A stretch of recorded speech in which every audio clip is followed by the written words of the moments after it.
Attention staff and students, this is your principal with your daily update. The Satanic Study Hall podcast is not affiliated with any other podcast or organization. None. Zero. The views and opinions expressed on the podcast are ours and ours alone. Hail Satan. Let us stand firm against any and all arbitrary authority that threatens the personal sovereignty of one or all. That which will not bend must break, and that which can be destroyed by truth should never be spared its demise. It is done. Hail Satan.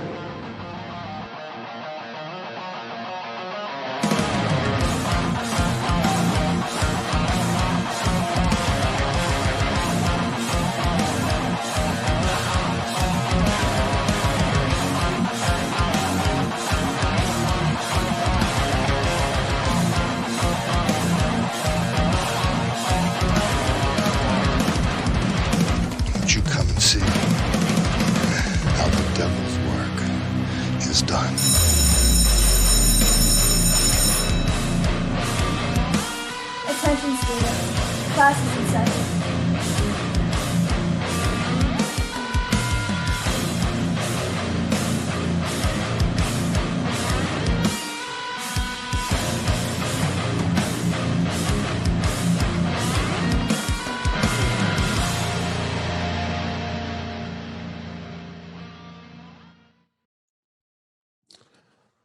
All right. Welcome, everybody. Class is in fucking session. Welcome to another special edition of Satanic Study Hall here at the kick-ass Satanic Estate. We are live here at virtual headquarters, also on Twitch. My name is Bill. I am a member of the Satanic Temple and also a member of Love City Satanists. And today I am joined by these degenerates here. I am Veronica, the valedictorian of Study Hall, with the exception of tonight. It's actually becoming the exception every night, but I am the smartest person sometimes in Study Hall, and I am heavily aligned with the 7 tenets of the Satanic Temple. Hi, my name is Dennis Morningstar, and I'm also a member of the Satanic Temple. Hello, everyone. I'm Father Al. Bless you, my children. And I am also a member of the Satanic Temple. So yeah, once again, thank you all for being here. This is fucking exciting. I know it's late. Some of us have work in the morning, but this celebration in virtual headquarters is absolutely fucking worth it. So what is Satanic Study Hall? If you're not familiar with what we do or who we are a podcast. Right now, we're kind of a video podcast. But Satanic Study Hall is who we are, and we feature a rotating bench of degenerates and members of the Satanic Temple who discuss all things Satanism, from music to movies to news to books, art, folklore, pop culture, the list goes on. And anywhere else where good old Satan may pop his demonic head up and say hello. Satanic Study Hall has been on the air since July of 2020. We have covered such topics as the Church of Satan, TST basics, depression and addiction. We featured listeners and supporters' personal journeys, covered normie Satanism, hypocrisy in the Catholic Church, and a lot more. At the last Satanic Estate gathering, we spent a night with author and folklore enthusiast Matt Lake. Yes, Matt was awesome. It was a kick-ass time. We discussed Krampus and all the associated dark folklore, and just had a great time doing it. Everything us nerds care about. So here we are. We are back. And we would also like to formally welcome Mr. Dennis Morningstar to virtual headquarters, who wasn't with us last time. Dennis runs our Instagram and Discord server and is an OG host of Satanic Study Hall alongside Johnny and I. So welcome, Dennis. It's great to have you. Thanks. It's finally good to be on one of the virtual headquarters. I'm sad that I missed the first one, but I was in the chat cheering you guys on, giving you shit mostly, but speaking of giving us shit, I heard Principal Pans in the fucking chat room again. I apologize in advance for any bullshit that might fly through his fingers and through his keyboard. Don't worry, I'm sure there's a little present for him. He is an astute disciplinarian. Yes. So what we like to do here before we get started, a little bit of a warm-up exercise for us, is kind of go around the room and kind of, catch up a little bit. We've recently coined this segment of the podcast, How Are You Now? Because I fucking love Letterkenny. You'll see that as this presentation progresses. So we'll start with you, Mr. Morningstar. How are you now? I'm doing well. All right. Remember the first episode I came back on, I told you that my pipes burst like 2 different times in a row. Like I got them fixed and then they fucking burst again. It happened again. So it's like 3 times in 7 or 8 days now. It's great. Ouch. Are you doing this work yourself or what? Did you get like a tub of that Flex Seal shit? Right? Slap that shit on. Just fucking go to town. No, I've hired 3 different fucking people and gone to shit. But other than that, I'm doing really fucking well. Good to hear. Glad to have you here. Father Al, how are you now? I'm doing a lot better than I was earlier. Man, I was high as fuck thanks to Mr. Morningstar. Gotta watch out for that guy. Yeah, I'm glad there was like 5 hours in between you hitting that bowl and us going live. Otherwise, it'd be more of a drooling vegetable than usual. Oh God. That was some good shit. Devil's lettuce. Any interesting stories coming out of the confessional, Father Al? None yet. That is a that's a challenge out there for anyone who wants to send in any good confessional stories. We'd love to read them. Yes, our DMs are always open. Just slide on in. Slide on in. Veronica, how are you now? I'm great. Like as you guys know, in the next, very recently, or not recently, in the immediate future, I'm going through a huge kind of life transition, but it's going to be for the better. And every single one of you has helped me out through that. So very grateful. Fuck yes. Also, Valentine's Day is coming up. Not all of us are very enthusiastic about Valentine's Day, but I'm enthusiastic about Galentine's Day. So I'm going to see some of the girls that I haven't seen since the first wave of lockdowns, kind of took over our lives. So that's going to be really fun. I'm in a really good mood. So I guess it's my turn. Yes. All right. Bill, how are you now? Good and you, not so bad. All right, we're done and moving on. Awesome. Once again, I know I've said this twice now, but we're live and I'm kind of repeating myself. Thank you, everybody who was here. I see the numbers kind of growing on Twitch, numbers growing in virtual headquarters. This is opening fucking night. We were watching Adam and the tofu earlier at 8 o'clock in the kitchen. A lot of good stuff going on at virtual headquarters. The lineup for 5 days is pretty fucking impressive. We will be keeping an eye on the chat room. Not going to commit to a Q&A because we have a pretty long journey with Dr. Eric Sprankle coming up. But if we have time, we'll definitely dive in. So if you have anything to talk or any questions to say or ask, put them in the chat room and we will address them if we have time. Now, our title for this presentation is Sex Ed Room 666, or I guess you could say Sex Ed for Satanists. First, we will dive, before we get into all that stuff and talk to the Dr. Eric Sprankle, we're going to dive down the Lupercalia rabbit hole a little. Well, all right. So you're going to hear me say Lupercalia.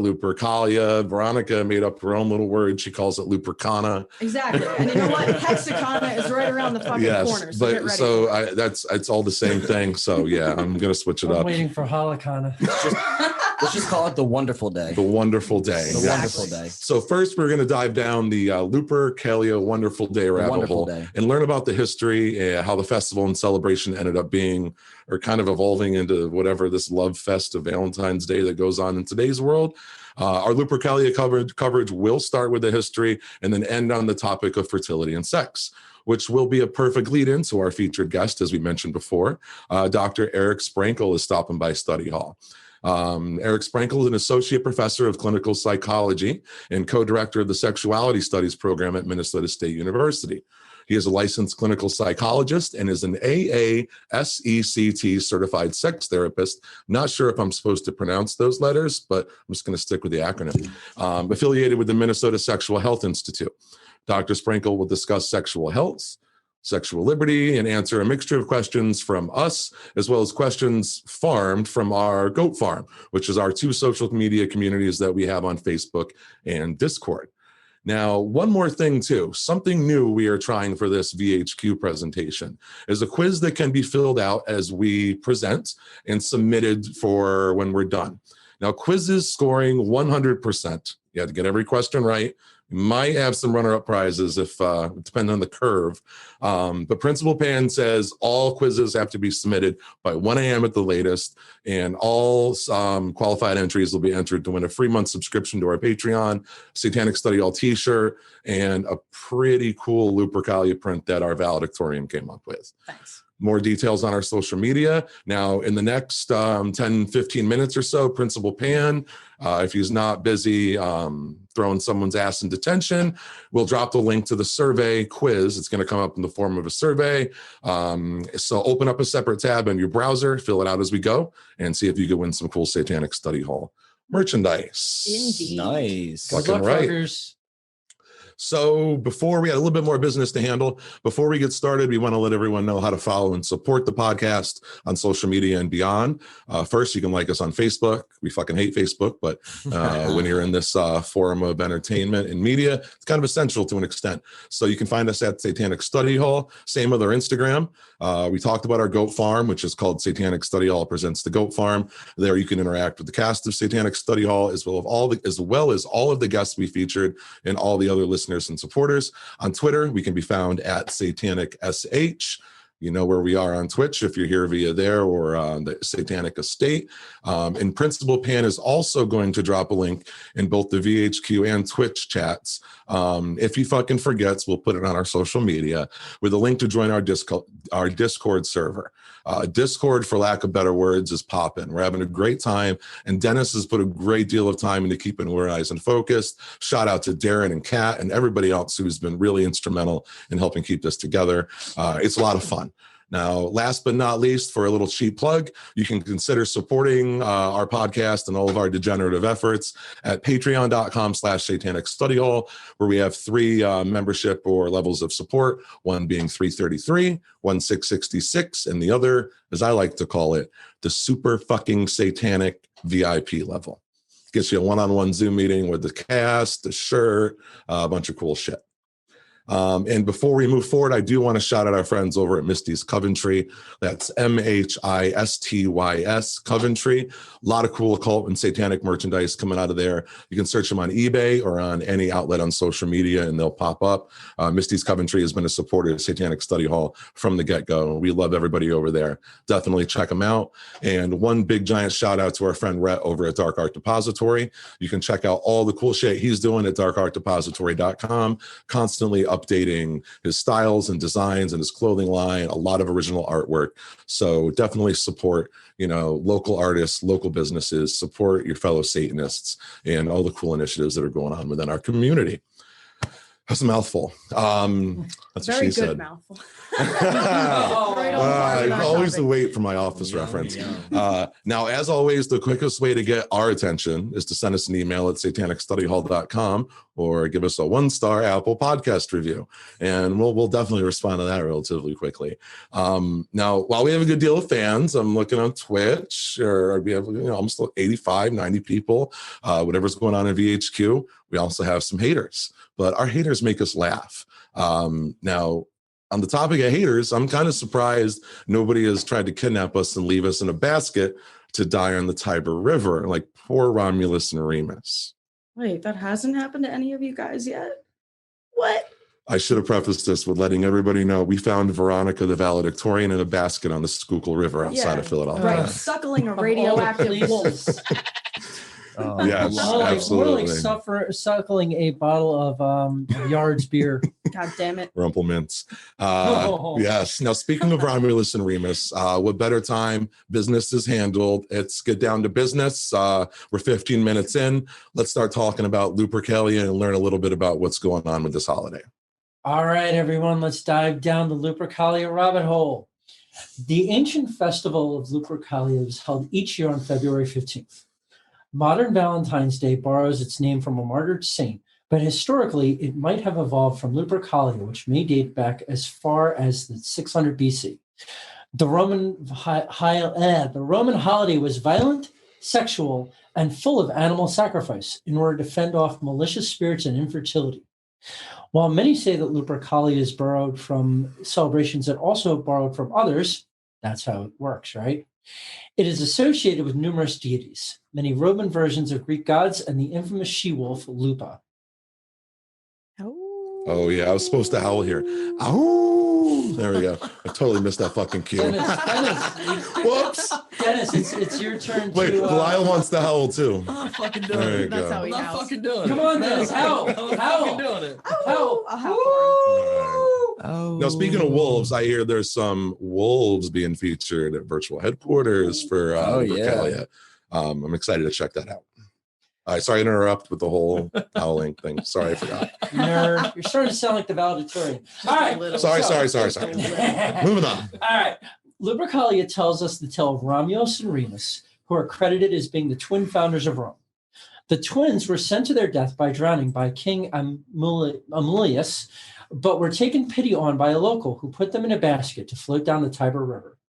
After a brief trip on the Tiber River rapids, Romulus and Remus were met on a riverbank at the bottom of Palatine Hill by a rather enormous wolf known as Lupa. Romulus and Remus were suckled and protected by Lupa, the wolf, until they were later taken in by a Roman shepherd named Faustulus and his wife Acca. Not too long after the boys matured, their true identity became known, and they achieved retribution towards their murderous uncle, killing him without hesitation. I would do it too. Maybe. We all would. After attaining retribution on their Uncle King, Romulus and Remus were once again in their royal positions. At one point, the boys found the cave of their adolescent years and were nurtured by Lupa the wolf. Because of its rich history and significance, the brothers dubbed the cave Lupercal, or the Wolf's Cave, and it became a sacred site along with the remains of the shepherd's hut. The Lupercal cave would soon become host to the Lupercalia rituals and festivals. Other parts of the festival were celebrated on Palatine Hill and a public meeting place referred to as the Comitium. So what exactly happened during the Lupercalia festival? In our research, we learned that there was a great deal of misunderstandings and downright weird shit that went on, February 14th and 15th. Definitely. Let's get weird. Fucking crazy shit. Only for $2 a month. That's it. So we That's too much. so we'll do our best to make sense of all the goat straps, sacrifices, puppies, street whippings. Wait, not the puppies. Yeah, fucking puppies, dude. Yeah, the puppies really surprised you in the research. I thought it was just like a dog. Not that it makes a difference, but a fucking puppy.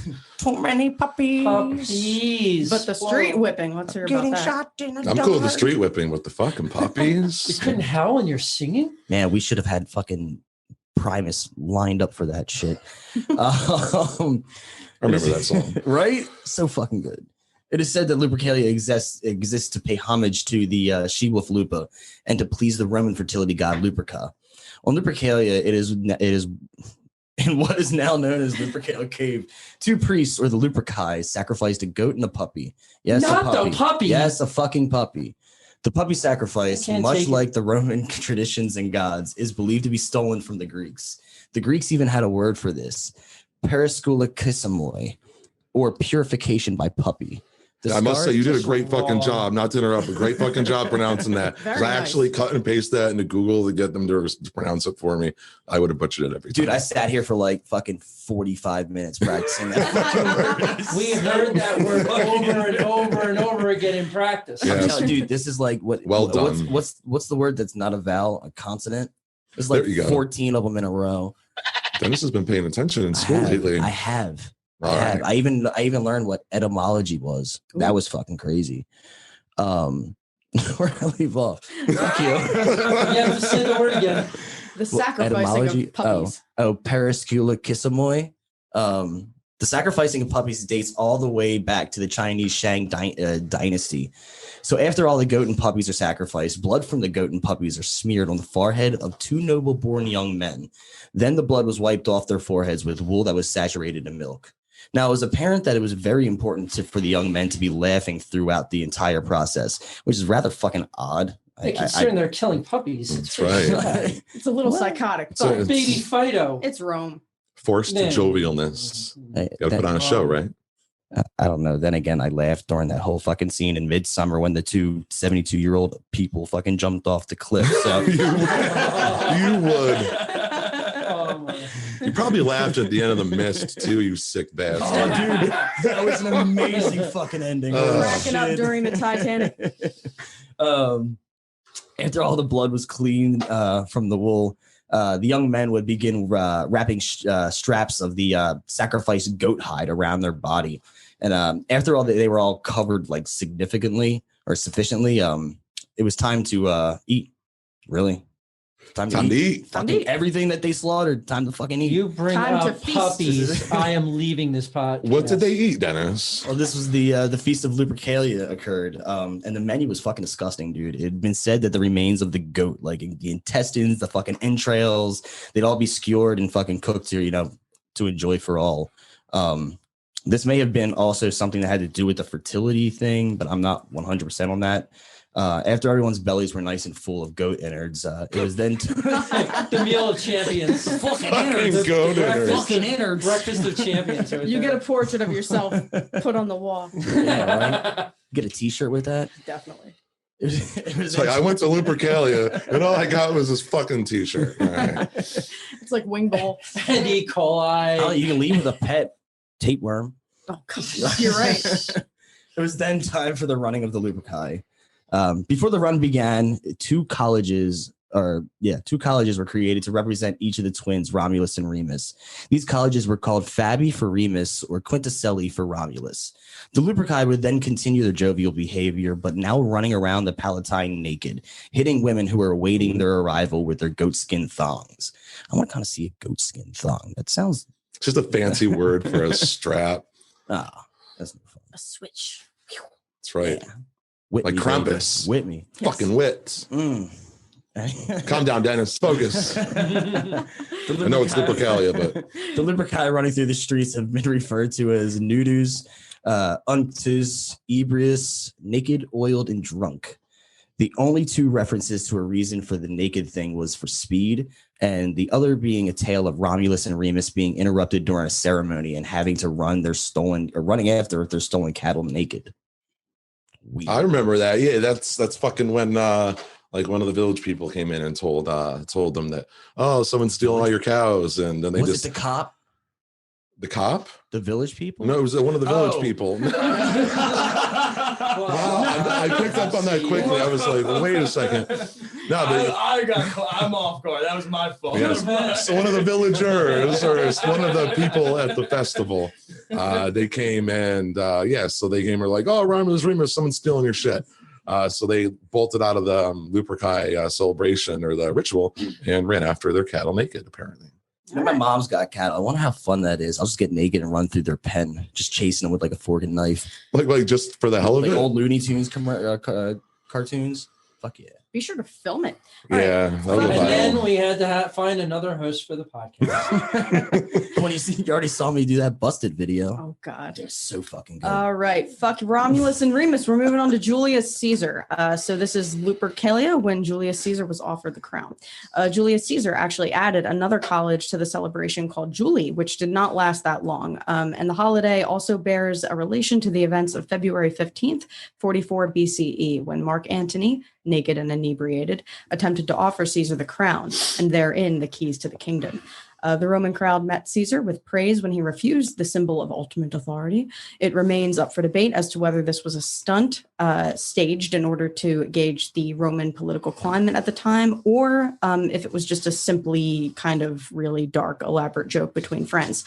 But regardless, Bill, oh shit, I'm sorry, I meant Caesar. It's okay. What are you doing? Was stabbed to death a month later by his loyal co-host. Oh shit, I meant senators. He had senators on the co-host. I'm so What's silly. going on? All right, Bill, I got to be honest with you. In history class, I got a little bit inspired by this particular story. So me and the boys chipped in for a little present for you. So you see that thing on your desk? What's on your desk, Bill? Well, I'm looking at a packed bowl of some fine indica right now. No, what's the other I'm thing on your jealous. desk, Bill? What's the other thing? The thing with the index card attached to it that says "Wait for Lupercalia." It's a laurel wreath. What, Bill? A laurel wreath. Hey, Bill, put on the wreath, Bill. I knew you were gonna do this shit. What? No. Crown yourself Satanic Caesar, William. Wait, me, Satanic Caesar? Do it. Fuck yeah, all right. All right, so this is what she's talking about. This thing right here. Oh, man, it's all tangled up. I'm gonna put it on anyways. All right.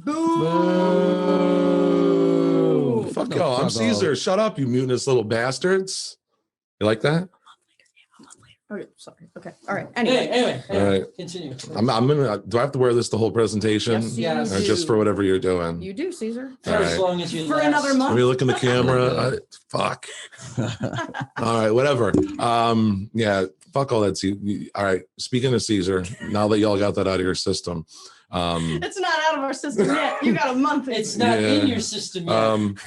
That shit runs through my system. Weird. so Oh my god. All right. all right, are we done with Caesar? No, we're not. Caesar's I'm not not done with with you. Caesar. So all this talk about Caesar. Let's Making me talk about hungry. Caesar. You said you had a devil's dictionary for us or No, something. this is a little not a concerned. devil's dictionary. I just want to know if y'all know what a creamy Caesar is. Oh no. The If dressing. you have children in the room, listeners, cover their ears. They shouldn't be fucking near this The dressing, right? computer anyways. So a creamy Caesar Oh shit. is when you're having sex doggy style. And right before you come, you stab your partner in the back and come in the hole. my ex fiance tried to do that to me reverse. She stabbed me in the gut. I'm sorry. I waited for that this whole time. Like I've held the creamy Caesar joke in for long enough. You know what? I hope they invite us back to virtual headquarters after that. Stitches. Forget you guys. You beat my joke. You yeah. know what? We're going to talk about the lame ass love fest. Hashtag creamy Caesar. We're going to talk All about right. the lame Sounds ass delicious. the lame ass love fest. All right, everybody. Jesus Christ. We're going on to Valentine's Day, the most valuable holiday, or at least it starts with a V, which is the best letter, in my opinion.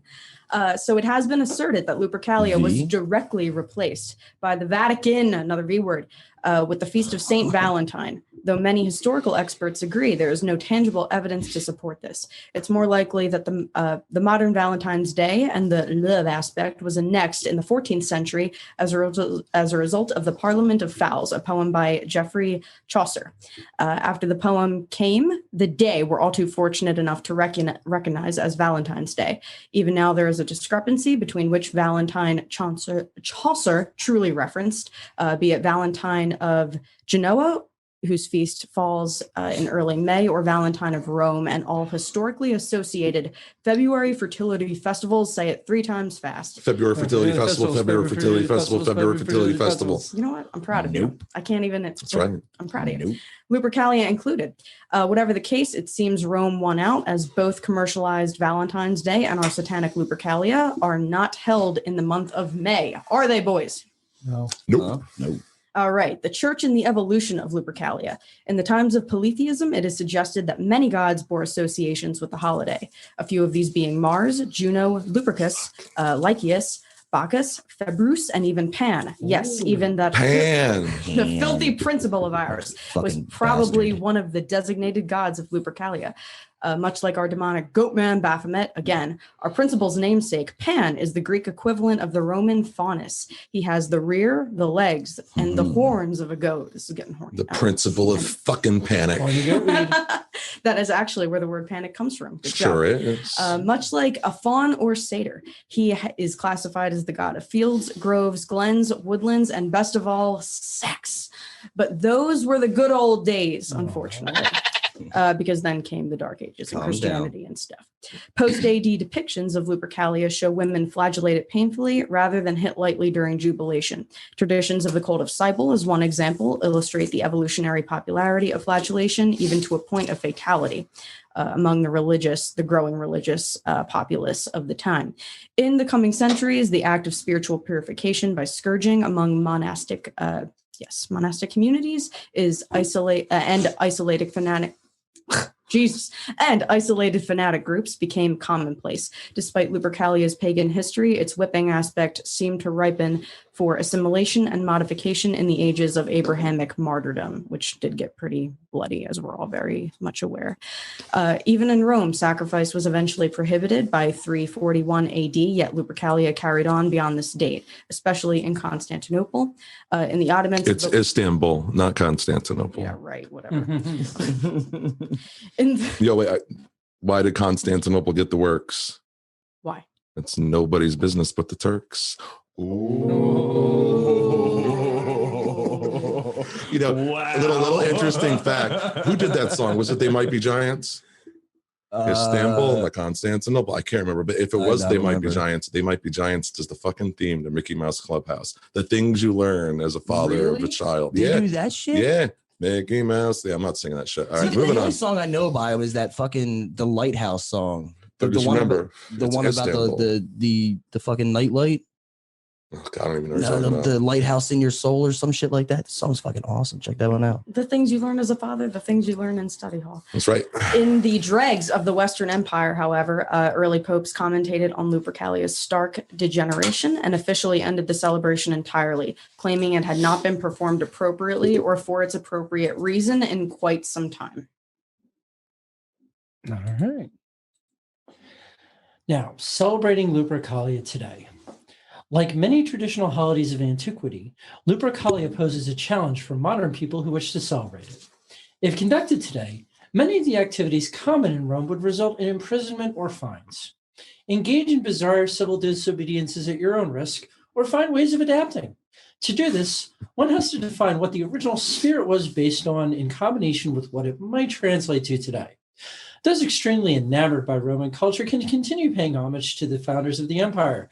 We personally wouldn't give thanks to anyone besides our Dark Lord Satan, but who you all choose to worship while you're naked is none of our business. If you like, It really isn't. You don't have to tell us. Does anybody else do the Buffalo Bill when you're in front of the mirror naked? God damn it, we just said Anybody? they didn't have to tell us. I'm serious. I'll gladly admit to this shit. Every time I get out of the shower, I pull that fucking shit. Every time. Guaranteed. Especially if there's somebody around. Would you fuck me? I'd fuck them. Oh my God. so if you'd like to take this naked worship outside, beware of the authorities, disapproving neighbors, Dennis, Veronica, Bill, Mhm. Johnny. Mostly me, yeah. me, It's all of and us. the occasional freak snowstorm. Yeah, thanks, Pennsylvania. Yeah. Answering the call of the wolf instead of sacrificing animals. Sacrifice some funds or resources for a particular conservation or habitat project that you like. Definitely. You all see those wolves, those bats, and everything else we have in the Satanic estate. So definitely, support something and support an animal that means a lot to you. There's a Hell wolf yeah. on our chalkboard right now. Someone tried erasing it, but they suck. Really? So anybody else can see it, yeah. We got a couple of Easter eggs on our chalkboard if any of y'all want to, I don't know, Try to spot all try to of spot them. Yeah, there's like 6 or 7 of them. We were bored one day. Damn it, I wasn't there for that one. Anyway, brace the wild if you fancy. Observing creatures that still live naturally, or spend some extra quality time celebrating your fluffy little family members. As without wolves, your loving companions might not have come to be at all. There's definitely a brotherhood aspect to Lupercalia that can be capitalized on. Here in America, we obviously gather for early February football event, and why not let that spirit and enthusiasm be revived on Lupercalia?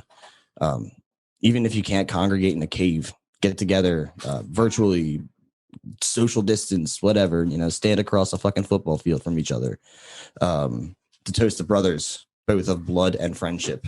Smoke a bowl in brotherhood if doth so please. If it doth so pleaseth thee.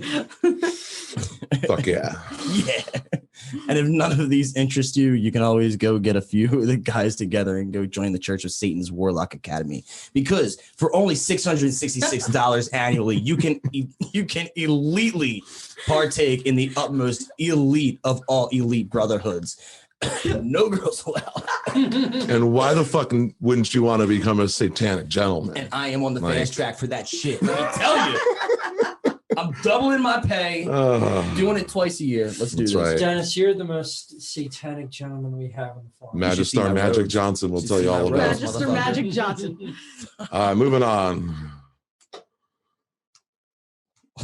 Moving on. So sorry. The story of Rome goes when a villain deprived 2 children of the guardians, the gods conspired to give them a noble and worthy substitute. Reflect on this during Lupercalia.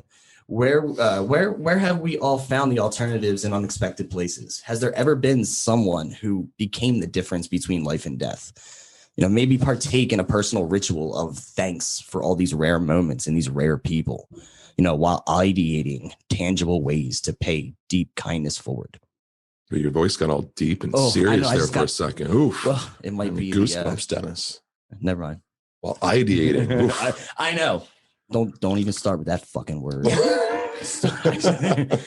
I told her she had the right shit for a 5-year-old, and she gives me that fucking word. God. What crazy sociopath ideates the word ideation? I'm so glad this next section is so adult and professional. All right, Thanks, so for anyone who covered. still enjoys a good whipping or thwacking, go for it consensually. It's very important not to thwack anyone without consent, especially pregnant women. But maybe you can find one who will appreciate the fertility blessing and aims to conceive a crotch monster. Cook up some go dinners. Or if you're a vegetarian, maybe Adam the Satanic Chef has some plant-based recipes you can prepare. After all, Lupercalia is about the celebration of sex and sexual liberation, whether that means making love to your heart's content or choosing not to make love at all. Eat well and make sure to get your fill of whatever expression love means the most to you. Tell thyself, happy Lupercalia. Can I just jump in real fast? He's a crotch monster. It just reminds me of something that someone pointed out to me the other day. And in my fucking entire existence of watching SpongeBob, I have never realized that Mr. Krabs lives in Bikini Bottom.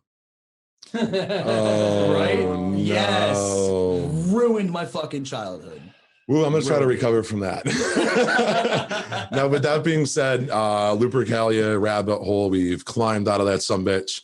It's time to dive into sex ed room 666. So let's all get our shit together, head on down the hallway, enter room 666, and have a conversation with Dr. Sprankle. And Dr. Sprankle offers a great deal of perspective and knowledge on the topics of sexual health, liberation, alternative sexual lifestyles, and how to fucking make sense of all this as a Satanist. I know in virtual headquarters on Twitch, anybody watching this, we're all over the spectrum when it comes to longevity and Satanism. Some of us have been around, not me, but some of you have been around since the inception of TST 2013. Before that experience with Church of Satan or other variations of Satanism, there's some people that have immersed themselves in this community 2 days ago. And that's one thing we definitely want to do at Satanic Study Hall when we have these guests, is ask a lot of questions and fucking learn. But we're not always serious. Sometimes we go off on tangents. Sometimes we talk about shit that has absolutely nothing to do with the topic we're trying to cover.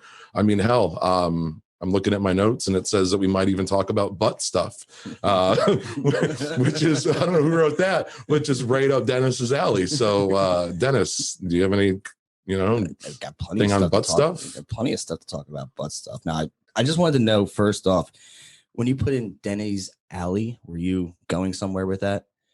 No, that just happened. That just happened to go that way. Just wanted to know. I've known that you've been a fan of. Yeah, I mean, I personally, I don't know. I can remember the first time that shit ever happened. My ex was pissed at me, and she wanted to get back at me. She thought just shoving a finger up there one time would do it. I must have sprung 3 feet off the bed. God damn, did I fucking love it. Holy shit. So this is how this is going to work. Now, we had the opportunity to sit down and have an in-depth conversation with Eric Sprankle in a pre-recorded interview. Now, this panel of degenerates that you're looking at right now will introduce a question that we pose to him. We'll review his answer, and then we'll discuss it as a group. So outside of some of the highlights of Dr. Eric Sprankle's career that I mentioned before, some of his research areas are understanding the impact of stigma on marginalized sexual communities, examining therapist biases against folks with stigmatized identities, studying the relationships between Satanism, stigma, and mental health. Dr. Sprankle is also known for his works as the paper that I just mentioned in the research study, in his virtual paper that was presented at the Midwestern Conference on Professional Psychology in 2020. I butchered that. Satanism, Stigma, and Mental Health. It's a 2-part series on TST TV, and it was featured at the Midwestern Conference on Professional Psychology in 2020. There, I had to fix that. Sex affirmative therapy, conceptualization and case study 2019. And he also did a research study called Swipe Left on the Bi Guys, examining attitudes toward dating and being sexual with bisexual individuals. And that was published in the Journal of Bisexuality in 2019. So without wasting any more time, let's get started and get to know our featured guest. Dr. Sprankle is going to go over a bit about who he is, a little bit of a history with religion, path to Satanism, and a little bit more. So hopefully that bio covered everything. But with that being said, welcome, Eric. Yeah, I mean, other than stressed, I would say that bio is pretty much my life. It's work and all of that I do at Minnesota State in the Department of Psychology, and the research and the education that I do and the outreach. And then my other side is just playing with my three tabby cats and trying to get them to get along. Two are sisters, and they're bonded, obviously, since birth. But we brought in a stray about a year ago, and so that's been a full-time job, trying to integrate them slowly and peacefully, and it hasn't been peacefully. So there's a lot of separations and management and supervision. But yeah, that's my life. A lot of sexuality studies and supervising three tabby cats. Pandemic has kind of limited what we're able to do, but finding new joys and puzzles and bird watching and everything else older adults enjoy. So that's been at least somewhat pleasurable to pass the time. I watch two different types of reality shows. One is the whole Bachelor Nation series, and so Bachelorette and Bachelor. So Bachelor's going on right now, so that's been fun. But also the other one is 90 Day Fiance, and I'm just fascinated with that. If you don't know, it's on TLC. Okay. And they have like 20 different spin-offs of that same concept. And yeah, just to watch it from like, it's a little bit of veg out, but also kind of analytical of, just assessing different people's relationships and their communication styles and knowing which couples are doomed from the get-go, whereas others like, man, this could work. They just need to do X, Y, or Z. So I guess that's not technically turning off work mode, but it's still enjoyable because I don't have a personal investment. That was just going to say that. I was going to like, yeah, not personally invested in that stuff. You can kind of lay back and then watch it kind of all unfold in front of your eyes and not feel any guilt down the road if it doesn't happen to, work out. Right. Yeah. So I grew up Catholic, and I'm so sorry. Yeah, I get that a lot. And that's usually what I say as a euphemism if you don't want to disclose atheism or Satanism. If someone asks what your religion is, I grew up Catholic, and then it's just kind of assumed that you're no longer that you fell off at some point. But I would say that, my background in Catholicism is nothing unique. We're certainly more just culturally Catholic. I would say just kind of go through the motions kind of Catholic. We did a little quick prayer before dinner time. We had Sunday Mass. I had to go to what's called CCD, if you don't know what that is within Catholicism. If you didn't go to Catholic school and you went to public school, the public school kids had to go to Catholic school one night a week. So it was essentially like Sunday school, but it was like a Wednesday evening or something. So just more school, more church. Went through all the sacraments, all of that. But it was just very behavioral. It was very procedural. It had no real like deep like faith meaning to me. So when I got older in my adolescence, it was pretty easy to drop. And because I went to public school and it wasn't like in an insulated kind of evangelical community that here a lot of people are, that transition from like being a believer within Catholicism to at least atheism in high school, that was a pretty seamless transition. I didn't like lose friends. My parents didn't really care all that much. They did care when I started turning like my Catholic crucifix in my room upside down, and wearing like white zombie t-shirts that said, "Say you love Satan" on the back of it. That they kind of pumped the brakes on a little bit, but otherwise my disbelief really didn't change my life in any significant way. Yeah, I think the intro to it, I remember, now this is like 20 plus years ago. So I remember having the Satanic Bible when I was in high school. And so this would have been mid to late 90s. And so internet was just becoming a thing. So I don't think I stumbled upon it online. So where I think I was introduced to the Church of Satan and then the Satanic Bible, I think I looked into it a little bit more and then went to like Walden's Books or whatever the bookstore was at the mall at that time, and then bought a copy of the Satanic Bible. So I think that was my introduction. So 16, 17 years old, and via Church of Satan, because that was pretty much all that was around at that time in the 90s. And being critical of it didn't come until later, and being exposed to different ideologies and philosophies and started seeing some problems with it. But yeah, I mean, at the time it was refreshing. I mean, it was the only kind of like religious text or religious authority that kind of had that viewpoint, especially the chapter on satanic sex. And it was just very permissive and permission granting. And obviously you didn't get that through Catholicism or other avenues within Christianity. So that was very refreshing to see and just kind of surprising to see. And I've always been into like satanic iconography and just like horror and goth culture since, I was a little kid. And so that aspect of it was appealing. And at this time too, of just adolescent rebellion that kind of fit into like just a reactionary kind of response within Satanism. I think that's pretty common when people start dipping their toes in it a little bit. And then maybe a little bit later, maybe college, grad school, I started looking at, the instructions for a black mass, but that was pretty performative and just for like shock value to do during like Halloween parties to scare like my Christian grad student peers or whatever. I would label myself more of a de facto Satanist. And I know LaVey used that term to describe people who existed pre-1960s. But I think it can still be used today of like people who on paper fit the definition of a Satanist. They just don't maybe identify it with it themselves, or it plays that much of a big of a role in their life. But nonetheless, just by fact alone, they are. That kind of fits me more. And so it's not like I wake up in the morning saying to myself, how can I be a better Satanist, and then try to live according to that. I just try to work on how can I be more authentic, and that authenticity just happens to align with Satanism. It was sophomore year in college. I was at the University of Cincinnati, close to where I grew up. And I just took a psychology of human sexuality class. It was a huge, large lecture hall, like 500 other students in there. And just the topics, it was like so much I didn't know about sexuality was presented, as well as everything that I thought I knew, whereas actually just based on either half truths or myths. And so just kind of correcting a lot of that false information that we gathered through K through 12 education or lack thereof. And I was just really fascinated and hooked on the topic of studying sexuality and sex education. That point forward is like, this is going to be my career in some capacity, whether it's going to be the clinical route or the education route. I didn't quite know at that time, but definitely within that field. I think it's within any kind of teaching, whether it's in the classroom or I'm at conferences or doing like a training or something with other clinicians or whatever. That moment where I'm presenting information that has either the students or the attendees think or view sexuality a little bit differently than they did before they came into that classroom or into that auditorium or that conference session or whatever. So that's always my goal. It's difficult to measure, but it's the goal of just kind of having them think differently and providing them a little bit of hopefully a broader perspective of what sexuality is and the diversity of it, that exists much larger than what our personal sexuality is, and that we tend to kind of get just wrapped up in. And when you can see kind of like that light bulb kind of go off of realizing like, oh, wow, there's this whole other world, much like the experience I had in my class when I was a sophomore in college, that's, I think, the most fulfilling and rewarding part of my job.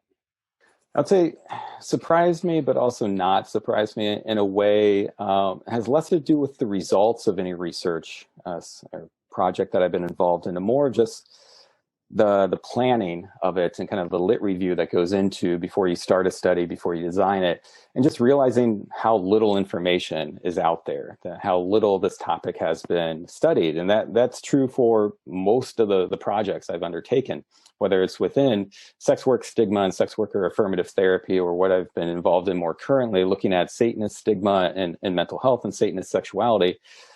I'm basically going off of nothing. I have to kind of pull in from other topic areas that could be comparable to even just kind of get a sense of like what we could expect to generate like research questions. If not, we can generate some hypotheses. But to give you an example of, for the last two projects I've been working on with looking at Satanists, their experiences of stigma, discrimination, mental health, and sexuality. Within the psychological literature, nothing has really been written since the 1990s. And the bulk of that is just satanic panic stuff. So either looking at satanic ritual abuse, DID, recovered memories, all that kind of stuff, or psychiatrists or psychologists doing like a case report on some teenager who's a Satanist and they're in an inpatient unit, and the psychiatrist thinks all their mental health problems are either a cause or a consequence because of their Satanism.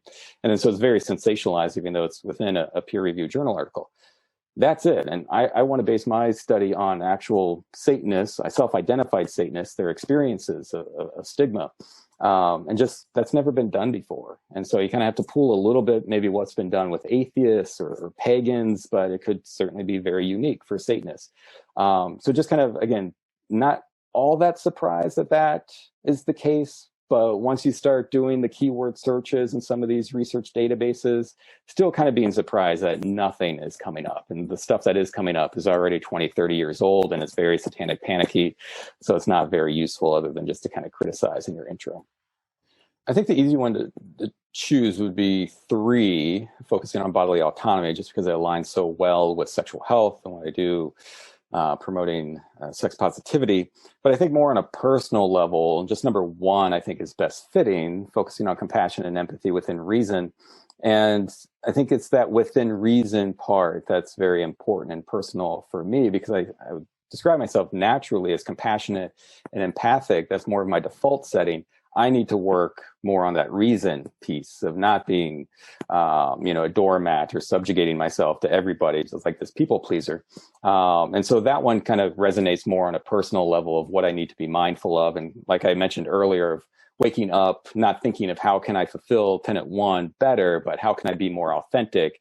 And that authenticity is still having compassion and empathy, but putting some boundaries around it. Now, one thing that will come up a few times in our conversation with Dr. Sprankle is the reference to being your most authentic self. In our conversation with him and the back and forth that we had, one thing that really resonated with me as, the whole authentic self thing is one of my personal goals as I progress through my satanic journey, I guess you could call it. I can be a fucking dickhead sometimes, and that's okay. I mean, my co-host can attest to that. Shit gets heated sometimes, and we sure can. But as can anybody, and we're allowed to be that, and working through shit like that is part of becoming your most authentic self, and that's a never-ending journey. You're going to hear that a lot in this presentation.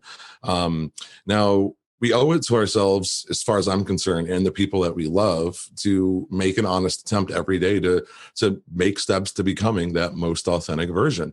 Now, throughout this presentation, we're also going to talk about some of the roadblocks that might come up in being our most authentic selves.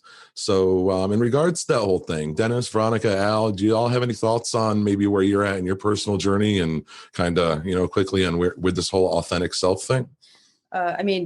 Speaking for myself, I definitely do. This transition that's coming up, pretty immediately is a perfect example, I feel, of me learning to become at least more authentic than I have been. My journey through Satanism so far, and I'm very new. This will be my first year as a Satanist and getting to know kind of all of the creed and all of the literature, but it's definitely shown me that a particular relationship of mine, I was in it to keep somebody happy, somebody who I, really respected. There was a bond there, but it's also like making me reflect on, things from my perspective. And that sounds weird, but yeah, for the first time, or at least in a long time, certain things are from my perspective now. Like, what is authentic to me? What do I authentically feel is the best course of action for me? Maybe I don't have to spend the next year or the next month keeping this individual happy, because I'm in a situation where I'm not happy. So I can definitely relate to a lot of what Eric said. Thank you. Anybody else? Well, I could say in terms of the biggest challenge for being truly authentic to yourself is fear. It's fear of being, rejected for who you are, for, fear of, being honest and forthright with your feelings and driving people away, or having someone reject you or leave you because of who you are and what you believe in and what you might say. So, and it's hard to get over that. Yeah, definitely. And, we were talking about anger. You were saying about how you're an asshole sometimes, which, yeah, you are, but I'm definitely way worse than you. So don't worry about that. You can say asshole, jerk off, dickhead. I fall under all of them, the entire fucking book, dude. So you don't have to worry about that shit. Just kidding there, Dennis. Just kidding. But, I'm just blunt and honest. People don't like it. They say I'm an asshole. Fuck you too, Belial. So they don't take to what I usually say kindly, and I'm not trying to offend anybody, but if I offend them, I'm sorry. I'm not going out of my way to do it, but At the same time, I try to work in the first tenet at the same time, like try to do everything within accordance to reason, try and, put my best foot forward, but if shit needs to happen, shit needs to happen. Yeah. And in regards to the whole dickhead thing, that's where, I think the fourth tenet comes in, try to rectify your mistake, make amends, dust yourself off and try to do right by your mistake and move forward. And that's all a part of the baby steps required to becoming more comfortable in our fucking skin every day that we walk this planet. Now, Dr. Sprankle made a few references to some of the studies he conducted in his introduction video, and that we also mentioned in his introduction. His research project, titled Satanism, Stigma, and Mental Health, captured the attention of the entire satanic community and is featured as a 2-part special on Satanic Temple TV. Now, if you just search Dr. Sprankle on TST TV, I believe his 2-part series also offered for free as well. But in regards to his study, we're going to check in with Dr. Sprankle, and he's going to tell us a little more. Yeah, so the origin of that study was actually supposed to be a little bit of a goof, not the topic itself, but me doing that research at Minnesota State. This was shortly after being called like a Satanist professor or someone that worships the devil because of some tweets I did that got some national attention on right-wing news outlets, and the university had to address it. And so I was being labeled all these different things, and so I was like, oh, wouldn't it be funny if I did a research study on Satanism or Satanists in which the university kind of had to acknowledge, so I have academic freedom, what I can do. I'm not going to get fired for doing this. And that they would have to kind of publicize that, oh, we have this faculty member doing Satanist research. So I just wanted to kind of double down on that label that I was being given by right-wing media. So it started off a little bit of a goof, maybe a little trolling. But what ended up happening was like, this was becoming a very interesting project. We had great response from the satanic community of all types, TST definitely, but other affiliations as well participated. I think the first study that we did, we had like 1,800 people started it, and we were able to use about 1,300 responses.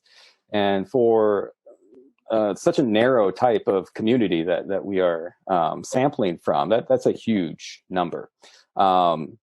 So the response was great, and the results that we got were super interesting and can be very much applied to therapists and other clinicians who may have Satanists as their patients or their clients. And so what started out as a little bit of a goof, a little trolling on my own university, turned out to be a pretty legit research line in which right now 5 out of the 6 of my current grad students are involved in the research in some capacity, and 3 out of the 6 have the data as some part of their thesis, their master's thesis. So It's like, okay, I guess I'm a Satanist researcher now for the next couple of years. And so that's been great. The results, again, were fascinating. To briefly describe that, at least one part of it, what we found was that, the obvious thing was Satanists who anticipate that they're going to experience discrimination because of their Satanism, that correlated with higher rates of depression. That's true for other types of discrimination that we may experience based on other characteristics that we have. So I wasn't expecting that to be something unique for Satanists. We saw that in other areas. What we saw too was that the greater ties that Satanists have with other Satanists, so feeling some camaraderie, some support from other Satanists, that also predicted that they were likely to experience discrimination, that they had more fear of experiencing discrimination, which kind of makes sense that they may be a little bit more out with their Satanism. And if they're out, they would be having some concerns with that, being discriminated against. Kind of what's unique about this, though, is that also with more in-group ties, so the community that you feel with other Satanists was a protective factor against depression. So the higher your in-group ties were with other Satanists, the fewer depressive symptoms that you were reporting. So how we made sense out of this, and we did kind of a moderation analysis to look at all these variables, what happened was that the in-group ties, so the social support that Satanists got from other Satanists, actually serves as a protective factor from the depressive effects of anticipated discrimination. And why that's so important is because, kind of going back to the lit review, that satanic panic literature from the 80s and 90s, and some of those case studies that were working with like teens who were dabbling in Satanism or whatever, they were viewing Satanism as a cause or a consequence to their mental health problems. And such treatment recommendations was to get these people out of Satanism. right, in order for their mental health to improve. Our data suggests otherwise, and the opposite, in fact, is that if you have a Satanist client or a patient who also has depressive symptoms, it's really important for the therapist or the clinician to explore what's their social support like with other Satanists. And if it's low, to work on ways to increase that social support with other Satanists, so actually to lean in more into your Satanism in order to help alleviate the depressive symptoms. Yeah, so we took a chunk of this data and wrote it up, and it's currently under review for publication in a peer-reviewed journal. So hopefully we'll get a green light from them and it gets published, and then they'll be like, okay, this is publishable material. And then we have a second study with the same data, but looking at different variables, ready to go for a second submission. And then we can carve up this data in a lot of different ways to present interesting stuff. So we can get several papers out of it.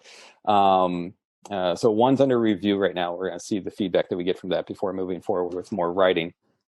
Presentation-wise, I'm intentionally not presenting it right now to other clinicians because I want to wait for the pandemic to be over, for conferences to go back to in-person as opposed to virtual, because I want to release this information, to present this for the first time in person, to kind of gauge the room, really address concerns, biases that may be coming out of the attendees. So I really want to feel that in person as opposed to do it virtually. So right. I'm intentionally holding off on doing that, but hopefully 2022, I'll be making the rounds through psych conferences and sexual health conferences, sharing this data and seeing the kind of response that it gets from clinicians. As far as the study goes, like we mentioned, it's a 2-part series available on TST TV where he goes over a lot of the details of a study, his research findings, and how they can be applicable to further research and everything. I had a really good time talking to him about that. Anybody else? In regards to what he was saying, just again, I'm going into a situation where I'm not going to be around a bunch of Satanists. In fact, it's going to be the complete opposite situation. And I am going to have to be a little bit more aware of what I say and how open I am about everything in regards of the workplace. So what he's talking about with stigma and the stigma that people may have on you because of your beliefs and because of the S word, the dreaded S word, and what effects that might have on you. I hope that I'm not in a situation where I become more depressed because somebody finds out and somebody wants to hold that against me for any reason. Of course, we as Satanists do our best to explain to people to our best ability, it's not just the dreaded S word, but stigma is a big part of it. I'm seeing that a little bit more and more. And with this new situation I'm getting into, it's definitely, it might become an uphill battle. Hopefully not, but thank you, Eric, because it's stuff I needed to hear. With that study, it's not stuff I needed to hear. It's stuff he objectively found out. So it's pretty cool.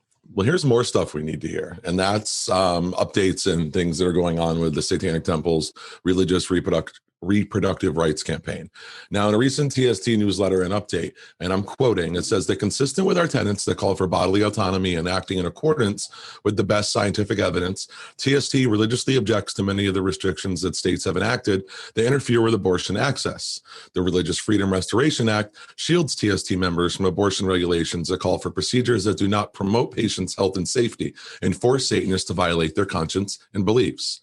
The Satanic Temple has posted billboards in Miami, Houston, and Dallas that alert Satanists in these areas of the religious abortion ritual and their subsequent religious rights to receive reproductive care in accordance with their beliefs. Now, to piggyback off that, many of you may already be aware, but right now we've got a little bit of a billboard contest running. It started on February 1st and it goes through the 21st. TST says that they are inviting the entire community to participate in a billboard design contest. Now, this is in response to the difficulties getting announcements displayed. They purchased a 672 square foot billboard in Phoenix, Arizona. Members can submit their artwork for a chance of having it publicly displayed on TST's very own billboard. Like I said, they're accepting submissions all the way through February 21st. So get on that shit. Time is running out. And for the inaugural launch, design should address TST's religious reproductive rights campaign. And it says the Satanic Temple will choose 6 of the submitted designs and post them online in February, where members can vote for their favorite. Any design that makes it to the public voting round has the chance to be entered in TST's Billboard Wall of Fame, which will be found on their website. Now, votes will be in the form of tax-deductible donations to the Satanic Temple. Now, it's a double-edged sword here. Not only are you pushing and supporting someone's creativity in this campaign, you're also supporting the Satanic Temple at the same time. At the end of the voting period, the design that received the most donations will be displayed on TST's Phoenix, Arizona billboard for 3 months. And after that billboard duration lapses, the winner will receive their cloth billboard design by mail when it comes down. So just a real quick check-in. We are going to check in with Dr. Sprankle here. I mean, it makes sense to me. I mean, I'm not a legal scholar by any means, but I think all of TST's campaigns to kind of point out the double standards that exist with this, religious freedom is actually just Christian freedom, and just reinforces Christian supremacy. And anytime another religion, whether it's Satanism or Islam or any other religion, kind of wants an equal seat at the table, then, we're all like, oh, wait, that's not actually what this means. And so I think, again, just like all of TST's campaigns that kind of do something similar makes sense to me, and it's a pretty solid argument as to why this would fit into a religious exemption, as Christians are able to get religious exemptions, especially even within healthcare. But this requires, obviously judges to see it the same way and not to have any type of anti-Satanist bias, and to try to find some type of loophole as to why, no, this doesn't actually violate your constitutionally protected rights to religious freedom, and this is why. So, it may make sense, but unfortunately we are at the mercy of having some judges to ultimately determine whether or not they see it the same way, and they can easily be susceptible to anti-Satanism bias. Now, TST just sent out an update on the religious rights campaign. Members should have received an email with an update on where things stand with the campaign and where we are headed. And I think Dr. Sprankle made a great point. No matter how solid the foundation of this campaign is, we unfortunately are at the mercy of legislation and judicial rulings. Now, I'm sure our entire community will be keeping a close eye on the progress of the campaign as it moves forward. And I kind of, when it comes to TST lawsuits and legislation and the legal battles, I kind of take the expect the worst and hope for the best approach, which I think a lot of people do. And that whole expect the worst, hope for the best approach is also a common theme. And what a lot of our listeners have mentioned in our forums and threads on social media when it comes to expectations in the bedroom. Expect the worst, hope for the best. Now, it seems many of us, it's weird. So it seems many of us, Satanists or not, go into sexual situations with unspoken pressure to perform, whether it's outlasting our partner when it comes to achieving orgasm, or having the endurance of a Jehovah's Witness running down the street after knocking way too many times on my fucking door. We asked Dr. Sprankle about how to overcome unnecessary pressures and expectations and make it more of a playful, enjoyable experience for all. Now, when he's done answering for that, we will come right back to a video and a little special announcement that Satanic Study Hall kind of wants to make to the community, and we'll continue our conversation. So at this point, we are headed right in and talking about expectations beyond the bedroom. Yeah, so I think it's very common for people to get like goal-oriented and goal-focused with sex. And I think that's just because we equate sex with having orgasms, or sex with a particular type of sexual behavior like penile vaginal intercourse. For some, sex means that and only that. And that requires our bodies to perform in a certain way. Mm-hmm. And, if a lot of factors can interfere with sexual functioning, and if that happens, then it's kind of like this all or nothing approach that we take to sex. If we can't do what we think sex is, have an orgasm through means X, Y, or Z, then I don't know what else we can do. And we're certainly not having sex. And unfortunately, how we typically define those X, Y, and Z avenues to sexual pleasure, they do require a certain amount of performance and function on the part of our bodies, or just behaviorally. So we're kind of setting ourselves up to almost fail in a way. I mean, it works well for a lot of people. They go by without having any problems, but it's very easy for a problem to arise, and then we're kind of stuck and not knowing what to do beyond kind of goal-oriented, performance-based sex. Yeah, so when we do this therapeutically, so if a couple comes in saying that they're having problems with, some type of sexual dysfunction or whatever, pretty much a gold standard in sex therapy is this process and this homework exercise that the couples do known as sensate focus. But anybody can do this, you know, to be in sex therapy to partake. And so I'll give you like the very stripped down version. Essentially, you know, try to figure out with your partner, how can you experience sexual pleasure and sexual satisfaction without your genitals being involved at all? And so that's the kind of the basis of this. It's a counter conditioning process. And that if we take our genitals out of the equation, that completely removes any performance demands, any goal-oriented demands that we have on ourselves. And then we're free to explore how our body's going to respond to different types of stimulation from head to toe, just without the genitals involved. And we can think of this too, and this is a funny question I ask couples when I used to do clinical work that would come in and say that they haven't had sex in like a year or more. What can we do? And I really kind of work with them defining like, what do you mean by sex? And I ask sometimes like, well, when was the last time the two of you, and this may be a couple in their 40s, 50s, or 60s, been together for several decades. When was the last time the two of you just had like a 10-minute like hardcore makeout session? Didn't do anything else other than that, just like really made out on the couch for like 10 minutes or more.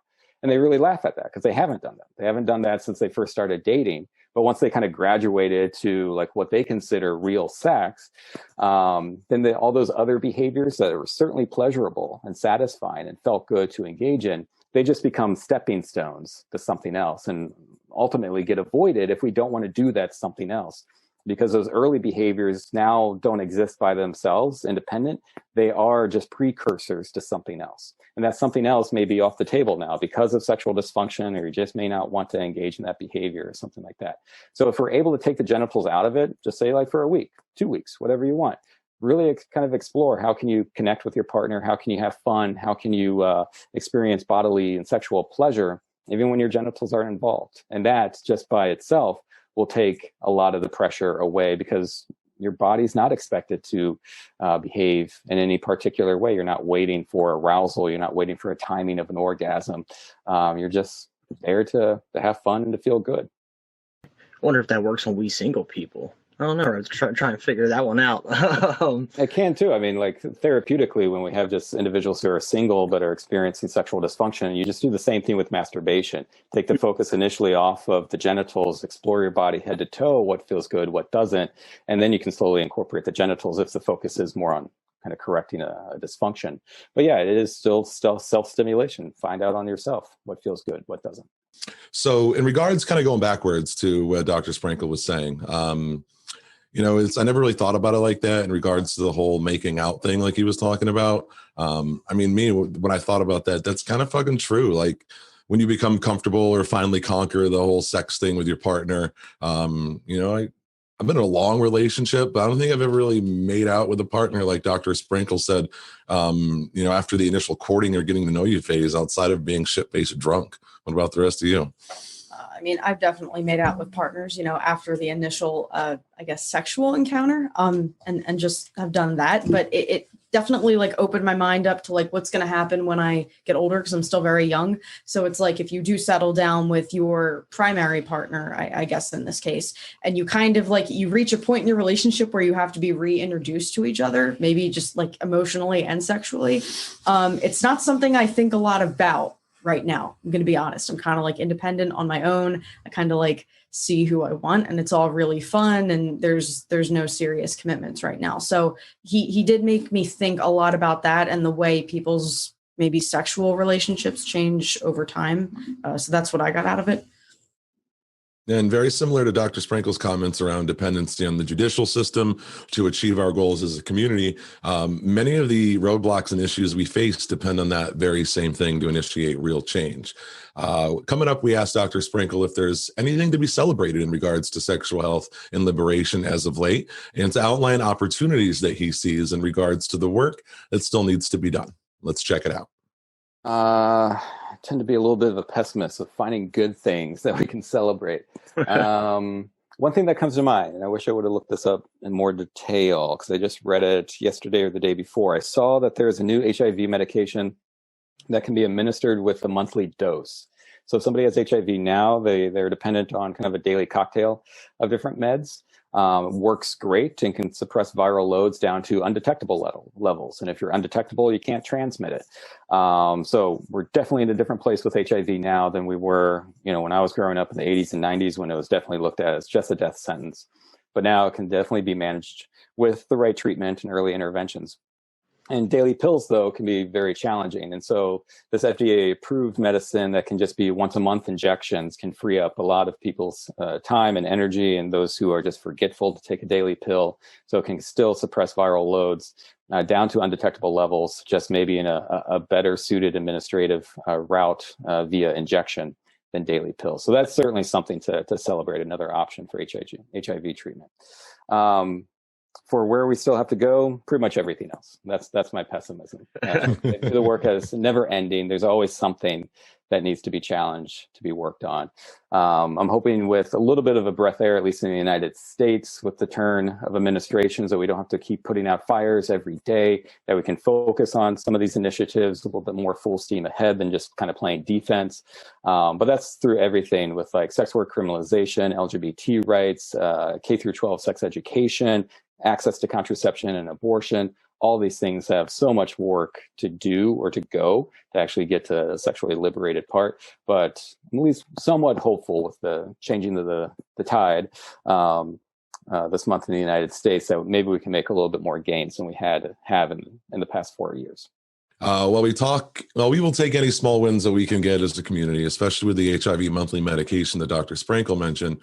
Overall, we still have a long fucking way to go to achieve true sexual liberation. Now, in our next video on the same topic, Dr. Sprankle tells us what he thinks he views as the biggest roadblock overall outside of legislation. And I must say his answer probably won't surprise you. Probably not. Yeah, it's the church, right? Broadly speaking, right? In the United States, it's Christianity and all its branches.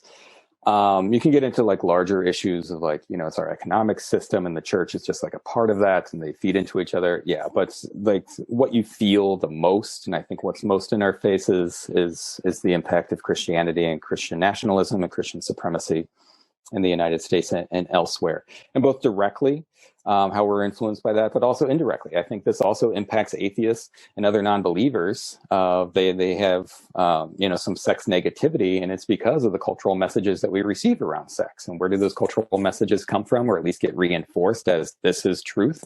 It's coming from the church. And so chipping away, and that's why I'm not opposed to Christianity per se. Like I'm actually fascinated by different belief systems, and I view it all through the lens of like mythology, and I'm interested in what people believe and how they make sense out of the world and different customs and traditions that they have. That's all fascinating for me from like an anthropological perspective. What I'm opposed to is the power that Christianity has on a socio-political level, the Christian nationalism that is desired in this country by so many people.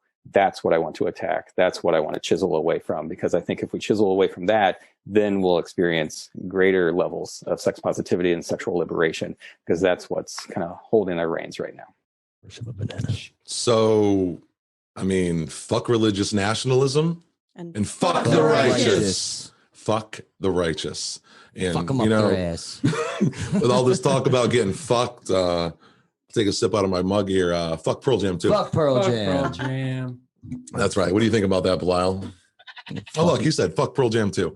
Moving on. On the next topic we talk about is the topic of sexual education in the school system.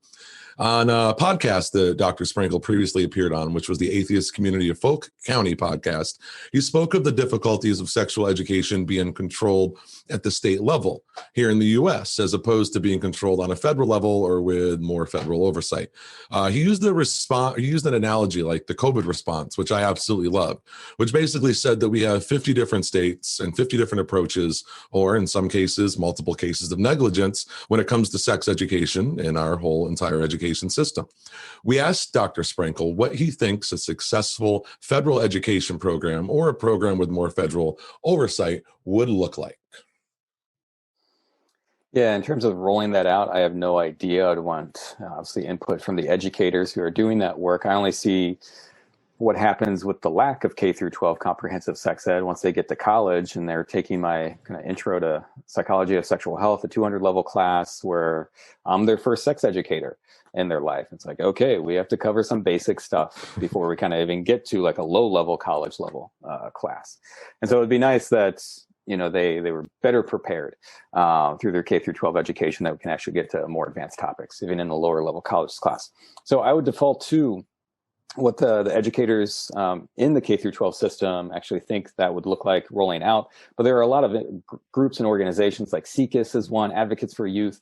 They're all doing a great job pushing for better, comprehensive, medically accurate, inclusive sexuality education, K through 12. And right now they are it's a piecemeal approach. You know, there's no federal oversight for sex ed. A lot of times it is funded differently depending on the current administration, whether there's only funds available for abstinence only education versus funding for more comprehensive type of sex ed.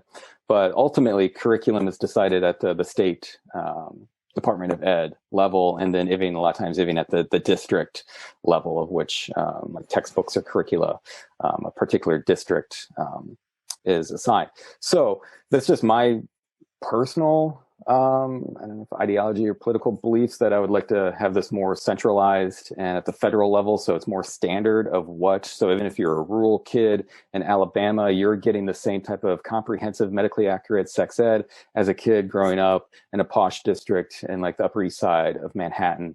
That there wouldn't be differences in the type of sex education that you have access to, at least formally, in your schooling. How that would actually look like in a rollout, I would have to defer to the K through 12 educators who would actually be doing that work.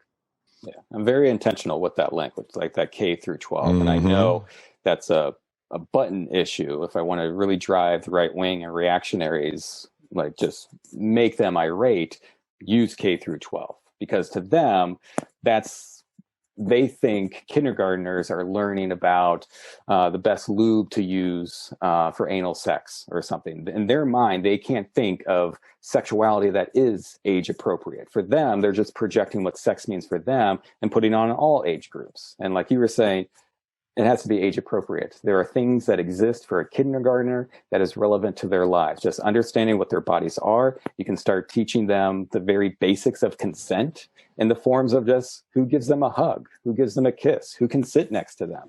These are consent education things that then later on in their life have applied value in sexual relationships. So not only do they have a better understanding of like bodily autonomy at a young age of like what's appropriate touch and who can touch me and when I can say no and that's respected. And if people are telling me to keep secrets, that's not good, right? And who to talk to if this kind of stuff is happening, but also having the language to talk about what's happening. And for the parents or the teachers, whoever the caregivers are listening to this, that they are receptive to that they have the comfort level to deal with these topics. Because I think of that Penn State case, right? All the sexual abuse that happened in Penn State a couple of years ago. I forget the guy's name. Jerry Sandusky, I think was the it was a whole mess. Mess, covered up. A lot of people knew about it, including the head coach, Paterno, right?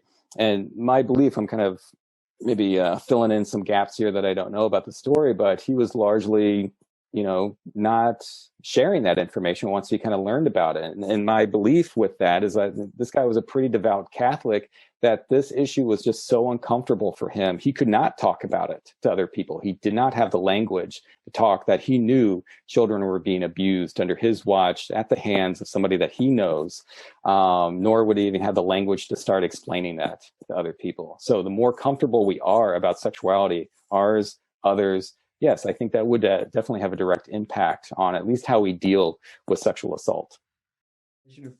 All right. So one, we were reading the chat while Dr. Sprankle was speaking, and we don't eat our puppies with Pearl Jam. I do. I use Nutella. Anyways, so in regards to what Dr. Sprankle just spoke to, a more structured and efficient sexual education system will surely set up our children and future generations to make better decisions as they progress through life experiences. Now, I can't help but think that if something like this had been in play when I was growing up, my generation wouldn't be having such a difficult time navigating through all this sexual liberation and positivity, or learning how to set boundaries, etc. This is where I it's not disagreeing outright with the doctor, but it's also, it's suspending belief until I see it. Just, with experiences thus far with the two parties that currently, have a kind of monopoly on the system. I don't find that the federal anything controls anything better than private or state entities, or at least it's not true in a lot of the cases. So I would have to see like a federal program of sexual education really kind of like come through with results until I believe that fully.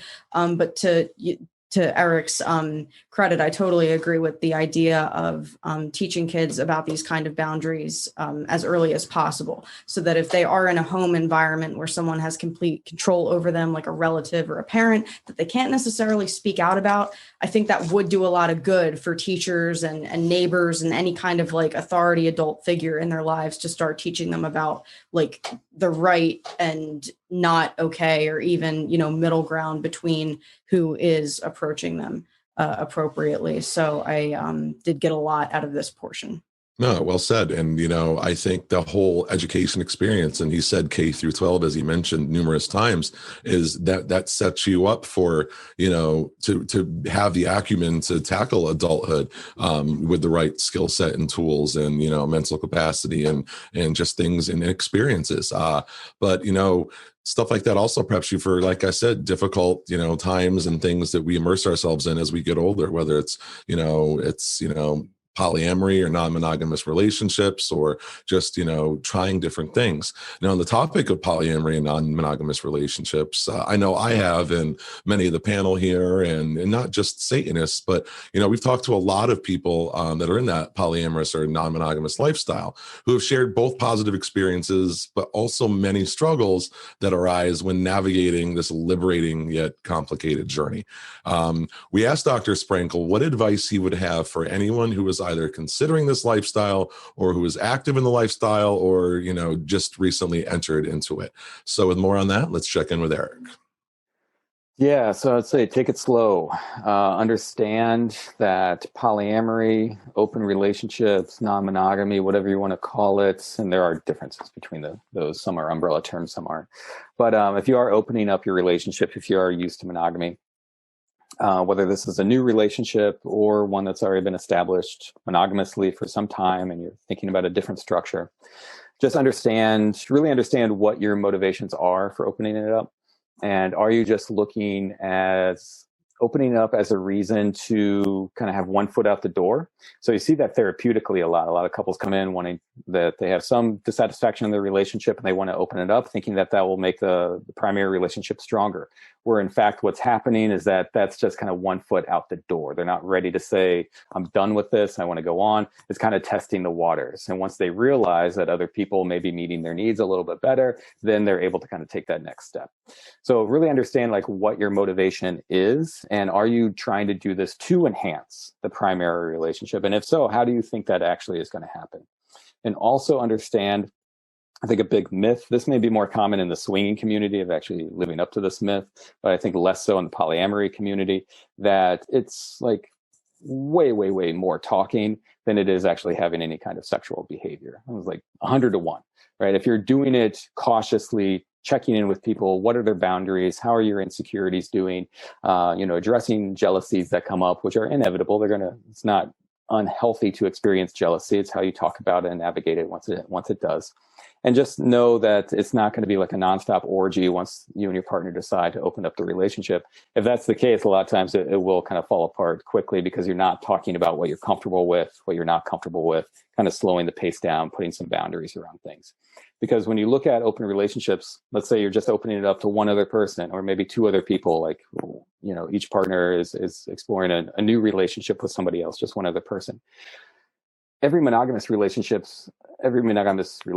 has their own boundaries. Even within monogamy, some are more comfortable with, friendships with exes or hanging out with certain, genders, going to strip clubs, watching porn. Those are all various boundaries that monogamous people have. And there's no right or wrong. It's just making sure you're on the same page. When you're adding an additional person to people, all you're doing is really moving the boundary a little bit further. Right? Now you're just considering another person's boundaries and making sure that they align with yours. But it's not really opening it up the floodgates where anything goes. that's usually kind of the general recommendation of like, just don't open the floodgates because it's going to get messy and dramatic very quickly. Make sure you're taking step by step, recognizing that a polyamorous relationship is really no different than a monogamous relationship. It just requires a lot more talking, a lot more boundary talks, checking in, negotiations, things like that. All right, everybody, welcome back. On that note, when I was in the swinging community or part of the lifestyle, I had no fucking idea and didn't realize how much talking, conversation, and checking in was part of making all parties as comfortable as possible, being communicative, respectful, boundary conversation. And he is absolutely right. From my personal experience, a lot more time is spent talking and managing the situation outside of actual sex. Now, that was years back. I definitely learned a lot about myself, and I'd have to say that the whole swinging experience in my mid-20s into my early 30s kind of started my journey into really understanding and supporting my own and others' sex positivity and liberation. Again, this is a first year for a lot of things with me. But this is definitely, a year where I've had more than one partner, and kind of like managing that as somebody who's definitely not as sexually active maybe as other people, and definitely doesn't come from a background of polyamorous relationships. It's always really good to get advice from people who are a little bit more advanced in the community and have a better idea of like what works healthily within it and what doesn't. Absolutely. Now, it's obviously never wise to completely immerse yourself into a new environment or community without first fully understanding it and recognizing potential uncomfortabilities, just doing your research. We asked Dr. Sprankle about safe, slow, and healthy ways for less sexually active Satanists to branch out and how people with negative sexual history and experiences can work towards transforming sex into a celebration. After his answer, I think we have an appearance from Kenny Powers. We'll see what's up with that, but let's check in with the doc. Yeah, so two things. One, I would want to make sure that you're not putting undue pressure on yourself to live up to some expectation that you think a fully liberated Satanist sexual person is supposed to be, because there isn't any, all right? Sexuality within Satanism doesn't have to look any different than sexuality within any other religion. It's just finding out what's right for you and living accordingly. So that's number one, to not put pressure on yourself to fulfill some outside expectation as to what you think a Satanist should or should not be doing sexually. Find out what's right for you. That's Satanism. So the second part of that, if you are looking to branch out and that's part of your authentic self, there's a lot of different avenues to explore. If the barriers are significant enough, I always have to throw in the qualifier of, you may need to work through some of these barriers, process some of these barriers, these challenges with some type of mental health provider. But on a self-help level, just exposing yourself to comprehensive, medically accurate, inclusive sexuality education as the counterbalance to all the bullshit that we've been fed our entire lives that is not medically accurate, that's not comprehensive and not inclusive. That alone, just increasing our sexual intelligence, our knowledge about all different aspects of sexuality, can start opening ourselves up to just understanding sexuality and its diversity, but also being more comfortable exploring those different avenues. Now, remembering that there are no set standards or expectations and that there isn't a specific mold for sex positivity and liberation within this community or any other community is pretty much the key thing that I pulled out of that. Overall, educate yourselves, whether it's sex positivity, sexual liberation, Satanism. If you're passionate about it, learn about it. Know what you're getting into, never stop learning, and hail fucking Satan. Know a good way to engage in rather specific vanities? What's that? Prostitutes. Let's check in with the good doctor about sex work misconceptions and the path to normalizing and accepting sex work. I like prostitutes. Let's do it. Prostitutes like all of us. Yeah, pretty much everything. Sex work stigma is well documented anecdotally, case reports, large quantitative studies. It's there. There's no denying it that it's not there.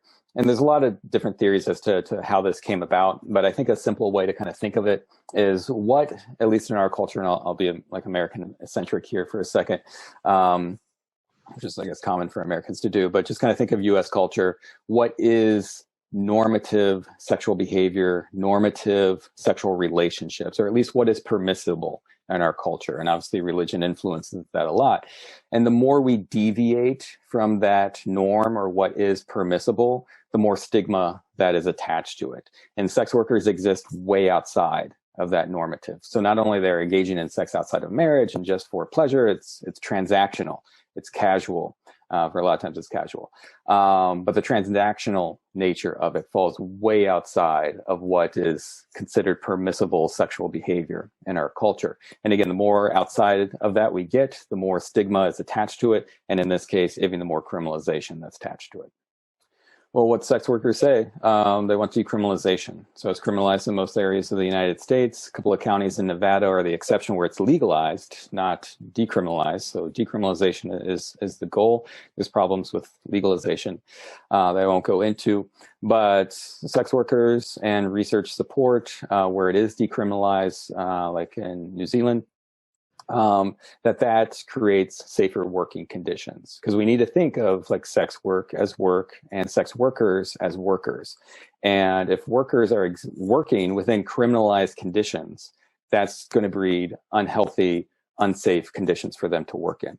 If they're working in stigmatized conditions, that still can create unhealthy and unsafe working conditions, but at least the criminalized component is removed from it. So that's the first step, is to decriminalize sex work to make it safer. Oh, we were singing. We didn't think the video was going to end that soon. Mistakes were made. Yeah. That was a pretty serious topic. We did not want to come in with laughs, but I think we can all agree here that decriminalization of the sex work industry opens up new doors to progressive safety and even new expansions of market, which economically benefit all parties. Definitely. Dismantling harsh judgments of those who work in the industry would definitely create healthier environments. The demand for dismantling judgment also relates to those who do not engage in sexual activity at all, or those who may not have as much interest as sexually active people. Now, moving forward, we asked Dr. Sprankle a really important question to some of our listeners. Now, many of us come from backgrounds, trauma, abuse, psychological manipulation, religious depression, a large scope of medical conditions that also may make, we already did this one. Never mind. We're going to move forward. Yes. Yeah. See, we saved a few minutes on the agenda. Yeah. Call in and audible. So what we're going to go to now, and I merged my notes here. I spent way too much time prepping for this. So what we're going to do is really kind of talk about, what are we going to talk about? See, I'm all fucked up right now. Let's talk about, let's talk about predatory and behavior and respect. I think it's pretty important to address serious topics in these avenues. We like to fool around and talk, but one of the most passionate responses we got from Dr. Sprankle and other people we've asked this question to is around, just making good decisions and how to respond to sometimes predatory behavior in sexual liberated communities. So that's kind of the direction that we're going here. Dr. Sprankle had a really good answer. So we're going to go check it out. Yeah, so this is a great question and can be applied well beyond the Satanist community. I've come across this in other sex positive circles, sex education, sex research, sex therapy, going to conferences, professional conferences in these areas. And this is an issue. So I think it's this false belief that sex positive people, sexually liberated people, are open for anything and they're game for anything. It's like a blanket consent that, yes, whatever you want to throw my way, I'll be receptive to it. And I think that's a very big misunderstanding and a myth about what sex positivity and sexual liberation is. Liberation and positivity are about attitudes and about perception. It has nothing to do about behavior, right? Sexual liberation on a sociocultural level or even legal level, political level, just allows us to express ourselves sexually that is authentic to us without coming across sociocultural barriers, unnecessary, arbitrary barriers, right? So that's liberation, getting rid of those barriers. It doesn't mean you have to go through all the barriers if that's not authentic for you, nor should be people coming in your direction just because they're sexually liberated. And same thing with sex positivity. Sex positivity doesn't mean you have to do every kind of sexual behavior imaginable in order to prove yourself to be sexually positive. Sex positivity is recognizing what your own sexual values are and living according to those values so they're congruent, and understanding that other people are going to be different and they're going to have their own values and engage in behaviors that are congruent with that. That's all sex positivity is. And so I think it's conflating sex positivity, sexual liberation with sexual consent and like this blanket consent that really gets people into trouble with crossing boundaries, being inappropriate, just thinking that they're okay with even like sexual jokes, right, or innuendos just because you're the sex guy, right? You're the sexually liberated person. You should be okay with that. That has nothing to do, your comfort level has nothing to do with sex positivity or sexual liberation. And so boundaries still need to be communicated and not assumed by others. And so asked what other people's boundaries are before progressing to even like a sexual joke or pursuing some type of sexual or romantic relationship with somebody, not making assumptions. Everybody has their own boundaries and it can all exist within the umbrella of sex positivity. So I think the bottom line here is sexually liberated communities and sexually positive communities do not equal blanket consent or open doors for excessive or unwanted pressures. Straight into the point, show respect yourself, respect each other, have fucking fun, magic word and everything that we're discussing here when it comes to, sexual exploration, positivity, liberation is consent. And kind of what we talked back further is, making that honest attempt to be your most authentic self. Respect new people yes. In the community too. If you are a more experienced member, explain things, be a guide. Don't be somebody who takes advantage of somebody else. And I think that's just the bottom line. Yeah, there's really not much more to say about that is, and take care of each other, look out for each other, look out for the newbies into the community that might be not making, such decisions that might be, so well thought out.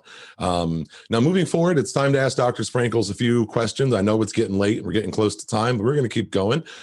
So it's time to ask Dr. Sprankles some questions that were farmed out of our goat farm. The very first question that comes up is around how to bring sex back into a damaged relationship or marriage. Doesn't have to be a marriage, but we all go through different things where sex kind of lacks and we get used to it and we might not address it. So let's get Dr. Sprankle's thoughts on that.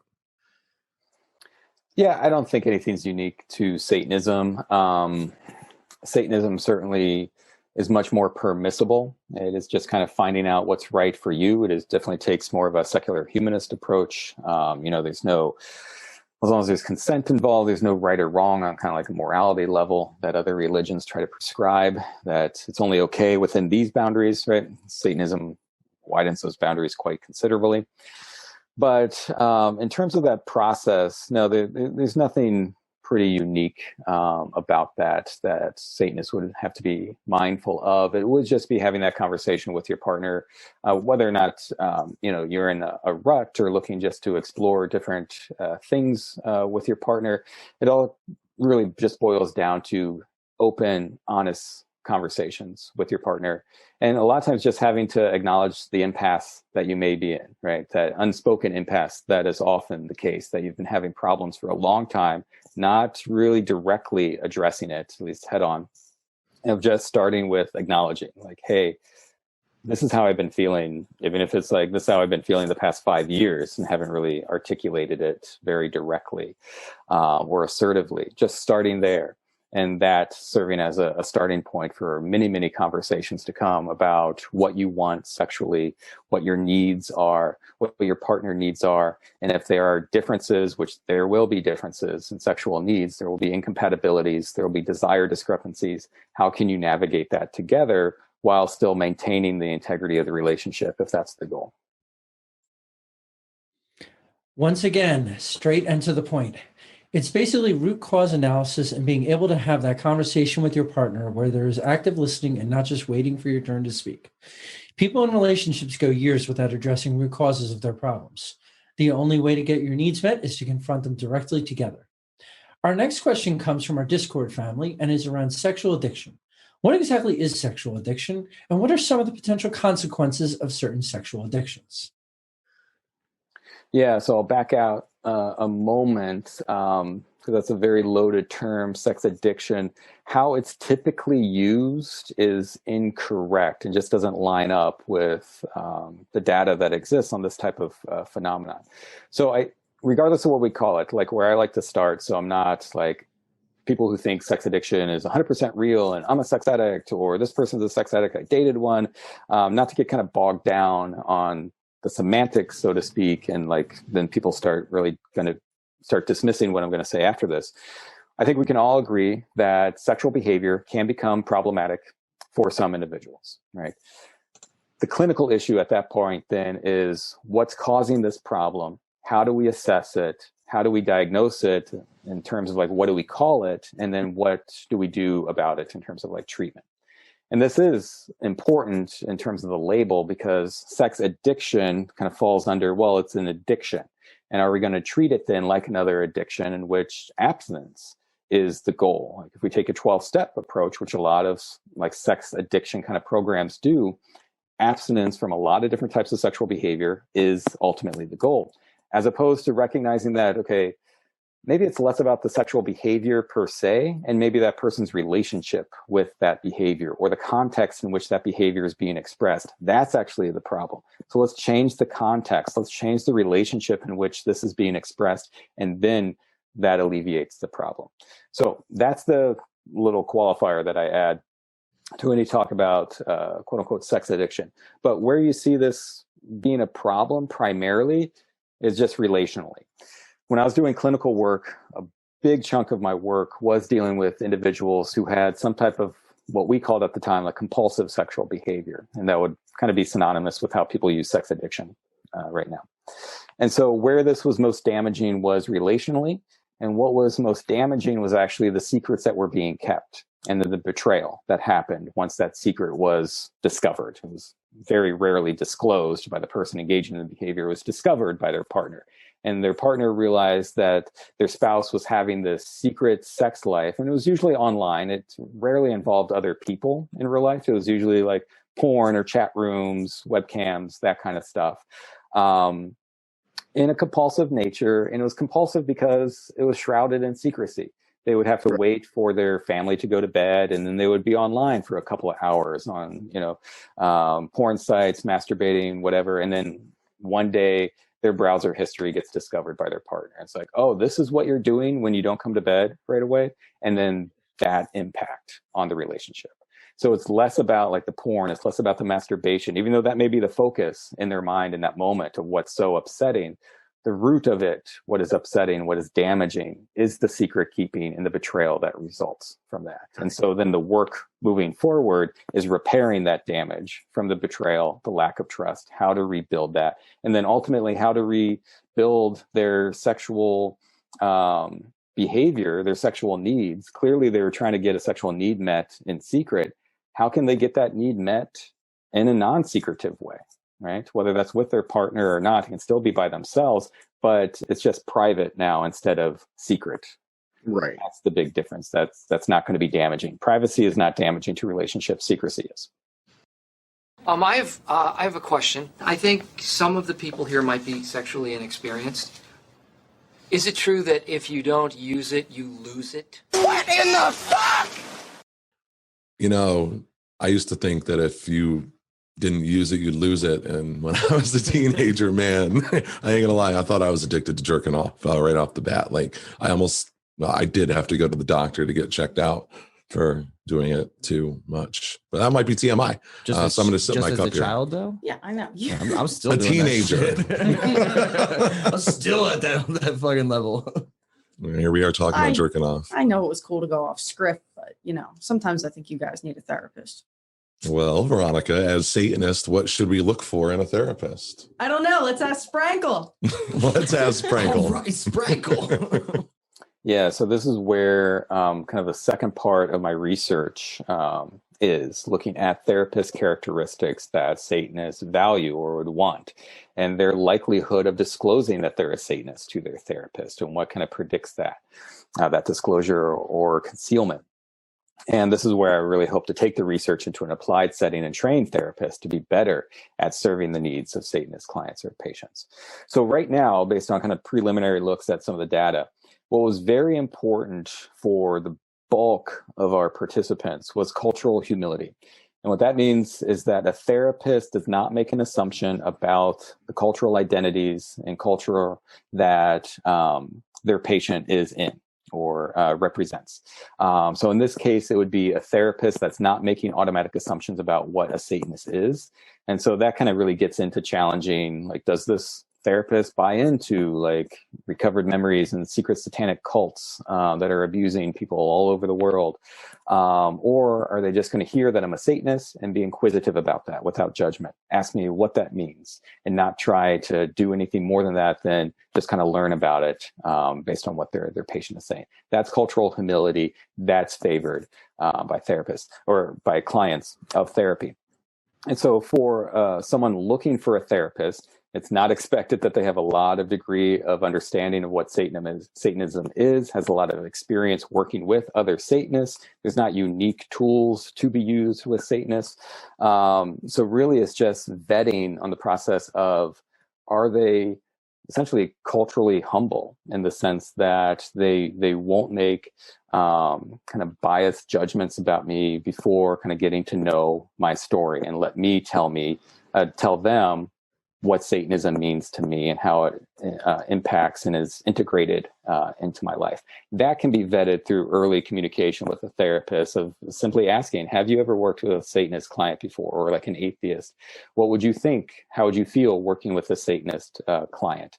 Some of those questions you can start based on their answers, see if they do have cultural humility or not. Thank you, Dr. Sprankle. And we are at the finish line here in our conversation. Next, we wrap things up by asking a question that is not only relevant to the Lupercalia holiday, but something I think in some way we can all relate to and pull something out of. The ancient Roman festival of Lupercalia was observed to avert evil spirits and purify the city, releasing health and fertility through the sacrifices and goat hide thwackings we referred to earlier. Not the puppies. Not the puppies. The Satanic Temple's holiday of the same name translates this holiday into a Hail Yourself Day.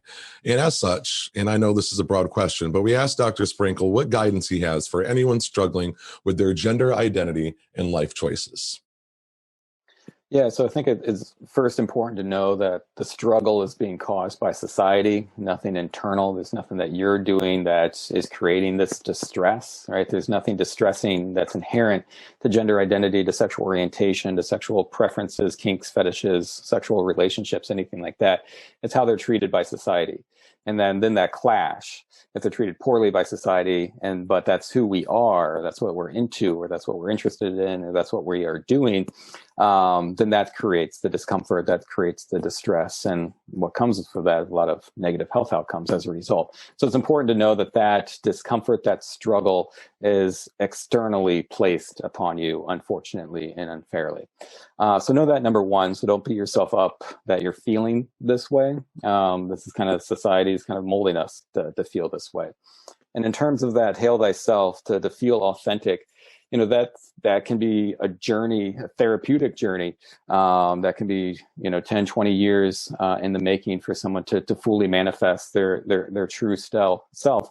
And that task can certainly be overwhelming. So to shrink it down to like on the daily level, maybe even in correspondence to this one particular holiday, asking yourself, what can you do today to be a little bit more authentic to your true sense of self, sexually speaking, gender, whatever the case may be. But just kind of moving that like slight bit, like an inch, right? Whereas true authenticity may be a mile, right? What can you do that's just moving you an inch? And that's a success in and of itself. Well, Dr. Sprankle, thank you so much. I think we have hit you with enough. This is we're going for about an hour and a half here. This has been fantastic. And again, just I hope you enjoy your Lupercalia holiday, and we definitely would love to have you back in study hall to talk about some other hot topic stuff that might fall under the umbrella of your expertise. So thank you very much. Thank you, Dennis. Thank you, Father Al. Thank you to our listeners and everybody on the Goat Farm who submitted some of these awesome questions. And, we look forward to talking to you again. Hail Satan. Hail Satan. All right. We had an awesome fucking time talking to Dr. Sprankle, and we can't thank him enough for spending time with us in study hall.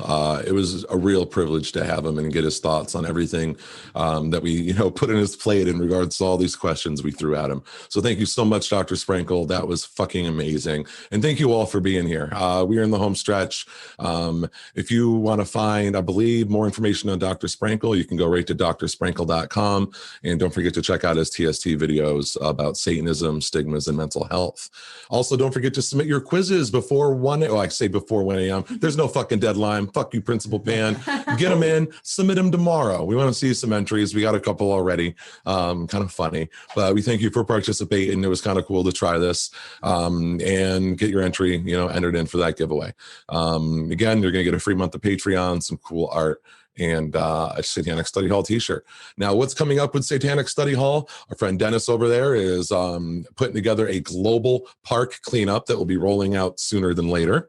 Excited about that, aren't you, Dennis? I am extremely excited about that. We are going to be calling it Bag Me to Hell. And yeah, we're hopefully doing as much of the globe as possible in one day. I know we've got a couple people in Scotland, England, and Germany already participating in it and trying to spread the news as well. So yeah, if anybody wants to pitch in, just go out, find a park, find a spot in your city. We're just trying to make it a little cleaner for us.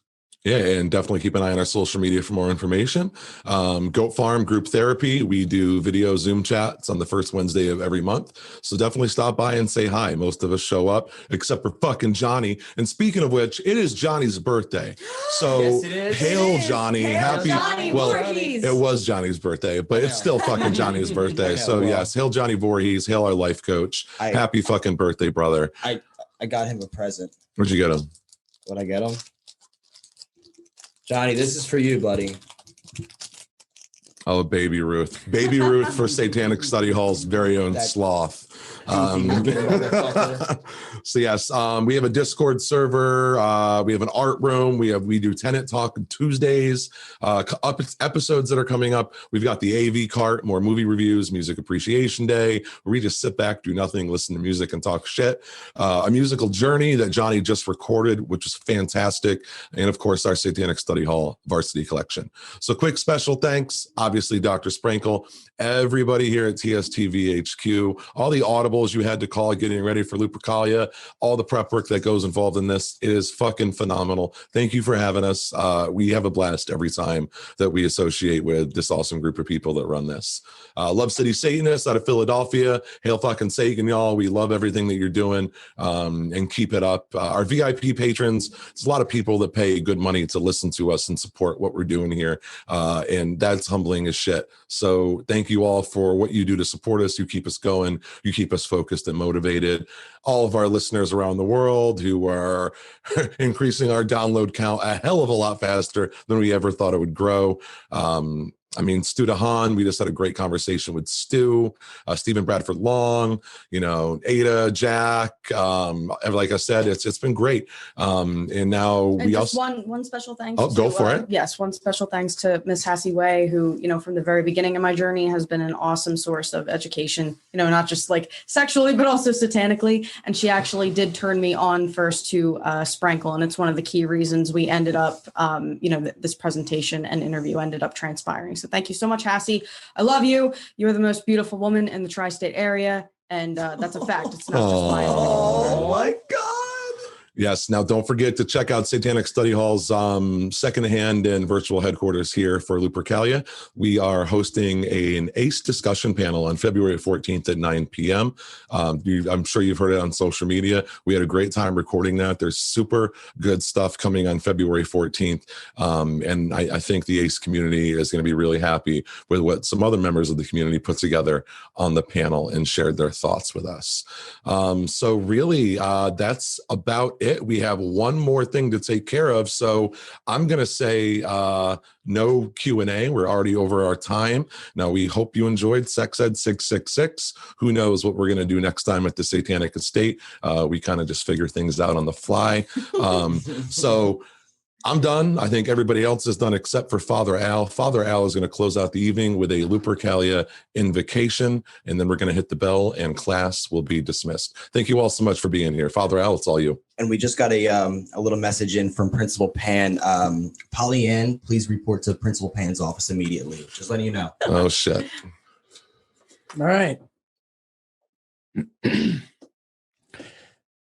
Hail yourself, fellow Satanists. Regardless of who you are, what you have done, or how your journey brought you here, rejoice for finding your way to our community. Hail yourself for embracing your sexuality, for it matters not whether you are a prude or promiscuous. Your sexuality, as your identity, is your story to write. Hail yourself for identifying your personal gender, for only you can speak of who you are on the inside and express your true self externally. Hail yourself for respecting the bodily autonomy of others and for not denying the respect to others that you would expect others to give you. Hail yourself for practicing the self-discipline to control those carnal urges where embracing them would cause more harm to others than the satiation of those desires. Passion without discipline will surely lead to chaos. On this Lupercalia, we are reminded that bodily autonomy, sexual liberation, and reproduction aren't meant to be celebrated by single victories, but the ongoing struggle to improve ourselves and to live our satanic values daily. Hail yourself by loving yourself first, as you cannot achieve true happiness by relying on someone else to be your source of personal empowerment and fulfillment. Hail yourself by not sacrificing other living creatures to a false deity, but sacrificing your self-doubt, anxiety, fears, and other forces that are holding yourself back from being your true self to not only others around you, but to yourself. As now and as forever to come, hail yourself, hail those who are close to you, and hail Satan. Good night. Class is dismissed. We love you all. Good Happy night. Lupercalia. Class is dismissed.